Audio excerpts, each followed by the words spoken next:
Episode 5. नमस्कार मित्रांनो, मी तुमची मैत्रीण RJ26 बोलते. आज आपण बोलणार आहोत एका खूप खास माणसाबद्दल, कम्फर्ट पर्सन. मित्रांनो, तुमच्या आयुष्यात अशी कोणी व्यक्ती आहे का, ज्याच्याशी बोलल्यानंतर मन हलकं होतं, ज्याच्यासमोर काहीही सांगताना भीती वाटत नाही आणि जो फक्त ऐकून घेतो, न्याय न करता? तोच असतो तुमचा कम्फर्ट पर्सन. तो माणूस सल्ले देईलच असे नाही, पण तो म्हणतो, "मी आहे तुझ्यासोबत."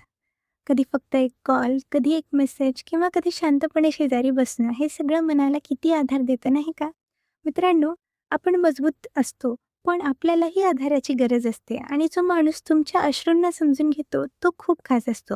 आणि एक गोष्ट लक्षात ठेवा, तुमच्याकडे कम्फर्ट पर्सन नसेल, तर स्वतःच कम्फर्ट पर्सन बना. स्वतःला समजून घ्या, स्वतःशी प्रेमाने बोला. आजच्या धावपळीत अशी माणसं फार कमी मिळतात. म्हणून जर तुमच्या आयुष्यात असं कोणी असेल, तर त्याला जपा. कारण मनाला शांत करणारी माणसं हीच खरी श्रीमंती असते. मी RJ26. पुन्हा भेटूया पुढच्या एपिसोडमध्ये. व्हिडिओ आवडला असेल तर लाईक आणि सबस्क्राईब करा.